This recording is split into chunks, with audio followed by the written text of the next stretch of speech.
Everything you've heard about Cleopatra's ancestry is wrong. She wasn't Egyptian.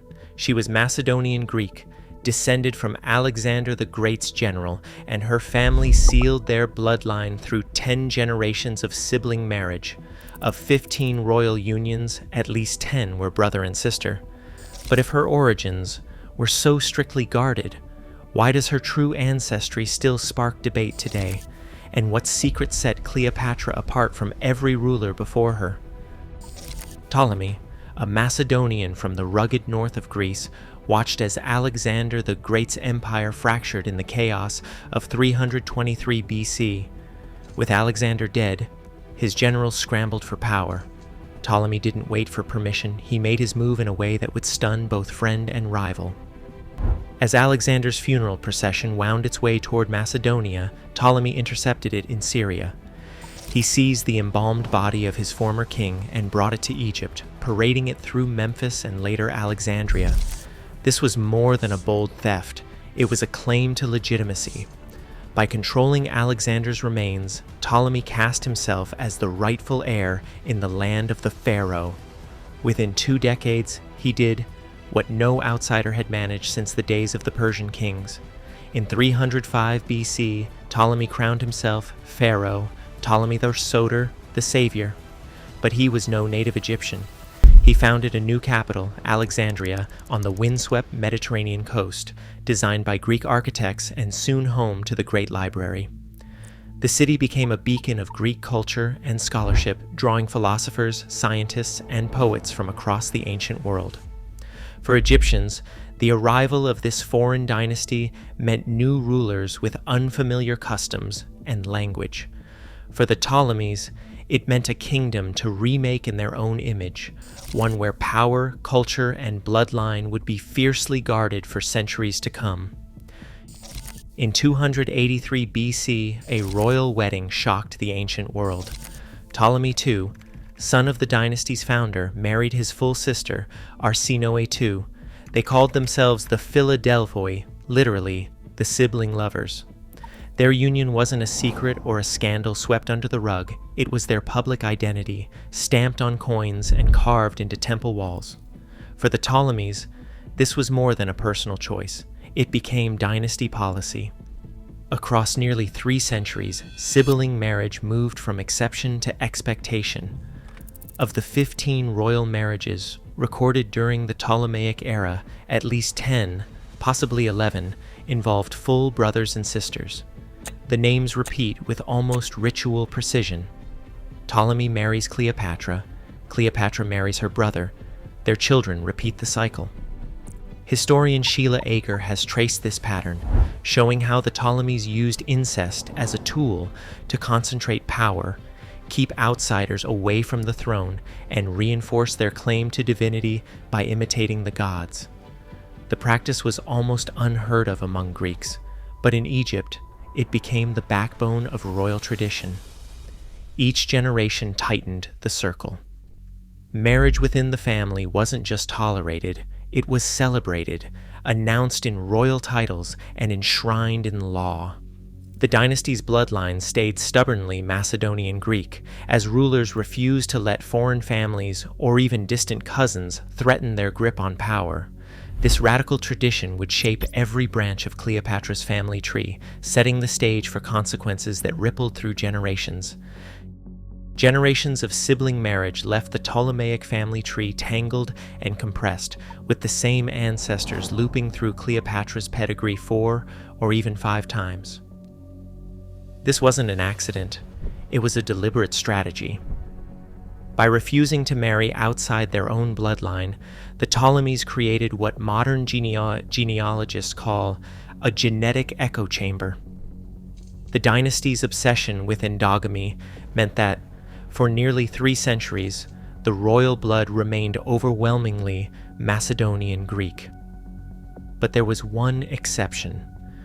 Around 195 BC, as Egypt faced threats from the east, Ptolemy V struck a rare alliance. He married Cleopatra Thyesira, a princess from the Seleucid Empire. Her father, Antiochus III the Great, ruled over a vast stretch of Asia, and his daughter's arrival in Alexandria brought a final infusion of new blood into the dynasty. Yet even this outsider was Macedonian Greek. Her family descended from another of Alexander's generals. The marriage was political, designed to secure peace, not to diversify the royal line. After Cleopatra I, the door slammed shut. For the next 130 years, every Ptolemaic marriage circled back to the same handful of names: Ptolemy, Cleopatra, Arsinoe. Ancestors repeated so often that by the time Cleopatra VII was born, her family tree had collapsed inward. The dynasty's gene pool was sealed, its roots firmly planted in the rocky soil of northern Greece, despite ruling the sands of Egypt. Cleopatra's ancestry holds a secret that no ancient papyrus, inscription, or official decree can fully unlock. Her father's identity is certain: Ptolemy XII Auletes, the flute-playing king whose reign teetered between Roman debts and palace intrigue. But her mother's name is lost to time. Not a single ancient source records it. Most historians point to Cleopatra V Tryphena, likely a sister or cousin of Ptolemy XII, as the best candidate. Yet even this is guesswork, built on patterns in royal marriages and the rare moments when her name appears alongside her husband's in temple records. Some have speculated that Cleopatra's mother might have been from Egypt's priestly elite, an idea that lingers because of one extraordinary fact. Cleopatra was the only Ptolemy in nearly 3 centuries to master the Egyptian language. Plutarch, writing a century later, marveled that Cleopatra, alone of her house, took the trouble to learn Egyptian. While her ancestors spoke only Greek at court and issued laws in a language foreign to their subjects, Cleopatra could address her people directly, without interpreters. She reportedly spoke as many as 9 languages, moving easily between Greek, Egyptian, and the tongues of neighboring kingdoms. This wasn't just a sign of education, it was a tool of power, a way to reach beyond the palace walls and claim the loyalty of a nation that had never truly accepted her family as its own. In 2009, headlines claimed Cleopatra's sister Arsinoe IV had African ancestry, based on a skull found in Ephesus. The story was irresistible. A forensic reconstruction suggested sub-Saharan features, and a BBC documentary ran with the idea. But the evidence was shaky from the start. The skull itself had vanished during World War II, leaving only old measurements and photographs. Age estimates didn't fit. Arsinoe died in her mid-20s, but the skeleton was that of a teenager. Mary Beard, a leading classicist, called out the flaws. The science was outdated, the identification unproven, and even if the remains were Arsinoe's, there was no guarantee she and Cleopatra shared the same mother. The final blow came in 2025. Geneticists analyzed surviving bone fragments and found a Y chromosome, proof the skeleton was male. The entire theory collapsed.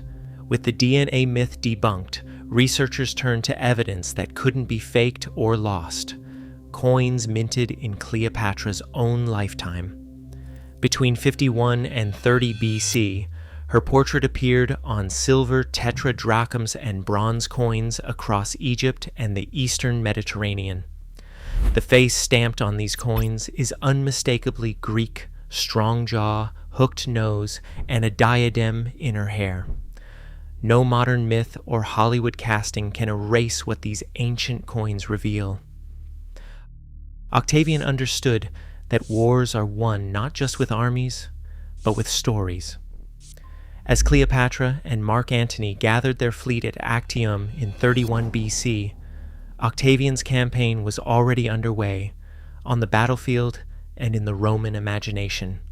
Roman poets and historians, from Horace to Cassius Dio, painted Cleopatra as a dangerous outsider, a queen who had bewitched Antony and threatened the very heart of Rome. She was cast as the villain in public speeches and epic poems, her intelligence twisted into cunning, her alliances recast as seduction. The message was clear: Rome was not at war with Antony, but with an Eastern temptress bent on conquest. The propaganda worked. When Antony's fleet broke and fled at Actium, the story of Cleopatra's treachery spread faster than the news of the defeat itself. Within a year, Alexandria fell. Facing capture, Antony took his own life.